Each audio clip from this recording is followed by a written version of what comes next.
Hey plant friends, my name is Haniya, and this video is about growing Tylecodon from seed. If you are new here, welcome, and if you are returning, welcome back. I actually have been successful in growing Tylecodons, but they are still super tiny. I was trying to wait for them to get a bit bigger because they're not as flashy in their current form, but I thought I'd just go ahead anyway and do the video because Mode said they'd been having trouble keeping their seedlings going, so why not just show what I'm doing?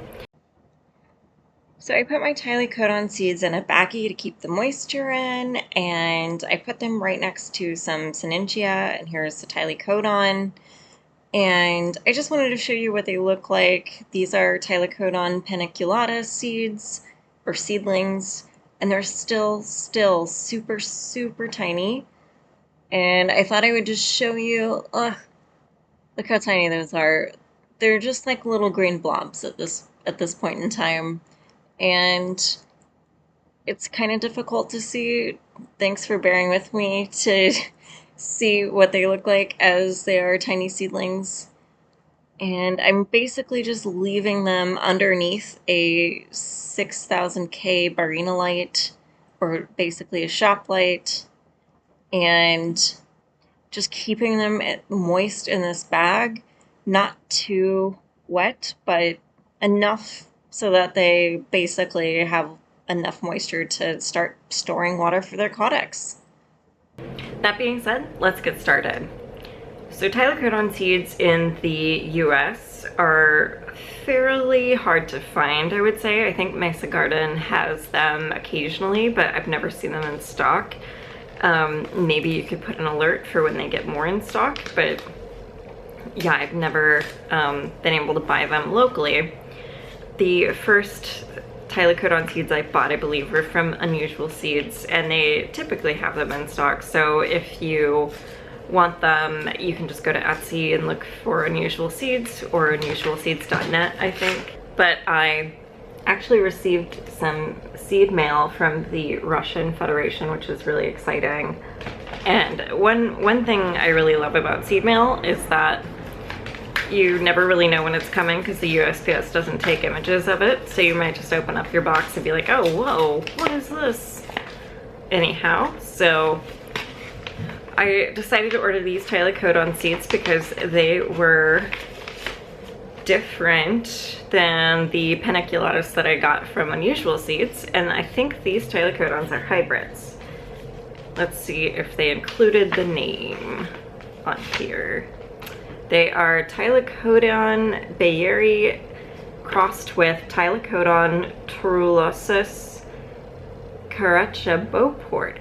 I'm not totally sure how to say that. And there's like a cute little photo of what they'll look like when they are blooming, which is cool. And here are the seeds with some little paper clips held in place. Let's see. Gosh, yeah, these are gonna be really tiny. I bet. Extra small seeds they even put on seed baggie for me. Fantastic.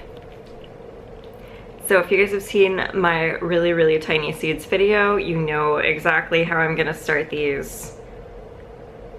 But first, let me put the seeds aside for a second. I am going to use a 4-inch pot. And I am going to use some Espoma organic cactus mix and basically fill this orange pot to the maybe like 1/2 inch from the top.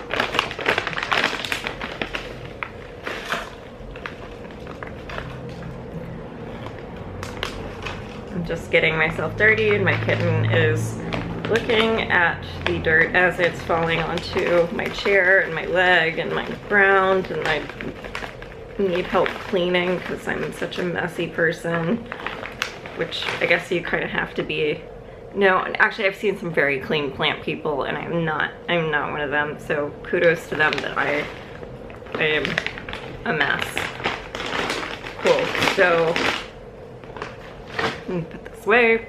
Here's my cactus mix. And since Tylecodon seeds are pretty small, what I'm gonna do is just break up some of the larger pieces of the mix until it looks pretty small and easy for these little seeds to root. Dottie, you can't hang out in here, dude. You can't hang out in here.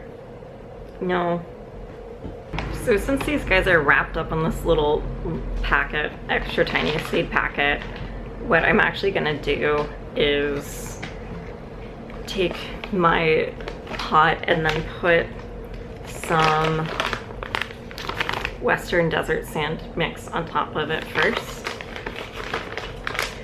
Usually I like to put the seeds inside of the sand, but I'm afraid that if I open up that packet anywhere else, I'm gonna lose some seeds. So instead of doing that, I'm sprinkling some Western desert sand on top of my cactus mix.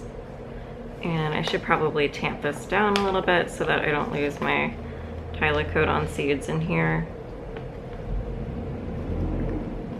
And that was a tip from Mesa Garden, actually, is when you are planting small seeds or cactus seeds, it's good to tamp down the soil.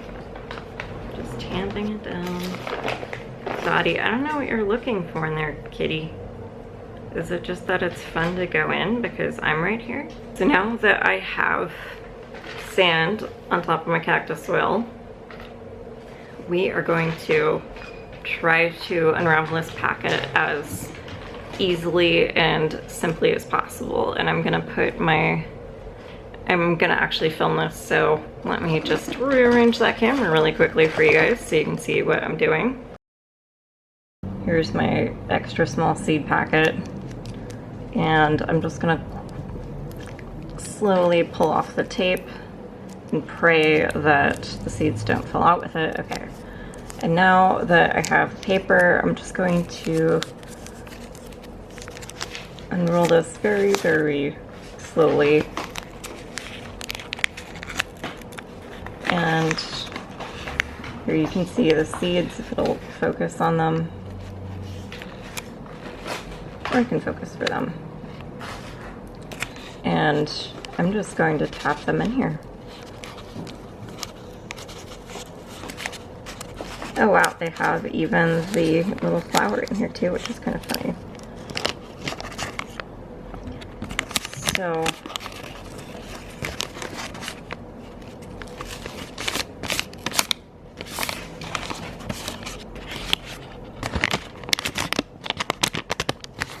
it looks like all of them.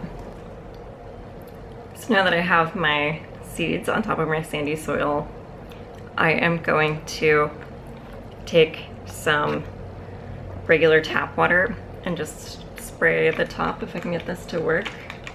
This is the first time I'm using this particular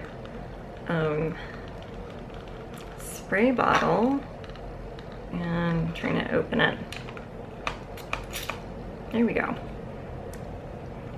And I'm just gonna lightly spray the surface so that any of those seeds that did fall on here won't get pushed too far into the soil. So I'm just trying to think of this as like a desert rain. And then we are going to use the magic Ziploc bag because this will essentially keep in the moisture that I need for these seeds to germinate. And as you saw earlier, I leave the bag on even after they've germinated because these guys need probably a couple months of this like moist desert air during the growing season. And then eventually I can take off the lid or take off the bag and let them dry out. So here we go. And I'm just going to really quickly show you where I put my Tylecodon seeds the first time. And I'm just gonna leave them here so that they got some pretty intense southern facing sun. And I think they came up in about a couple weeks, maybe 3 to 4. And Mode, I don't know what happened to your seeds. I'm choosing to leave mine inside of the baggie as long as possible because I know that even if they are from a very arid region, they need those winter months where there's a lot of rain and moisture in the air to germinate and continue to grow. Eventually I will take that bag off, but if you took off your humidity dome or chamber or whatever you have them in too soon, they may have died just from being too dry. They may have also had too much water, which I wouldn't think that that would necessarily be a problem that you would have done, but yeah, let me know in the comments mode what your situation is. If they dampened off due to mold, that's usually a moisture issue. Yeah, and I'm happy to help. Yeah, and I'm happy to help.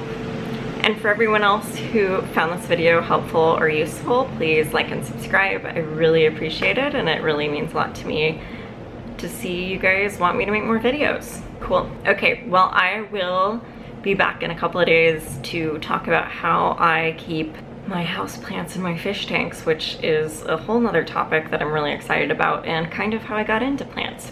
So see you then.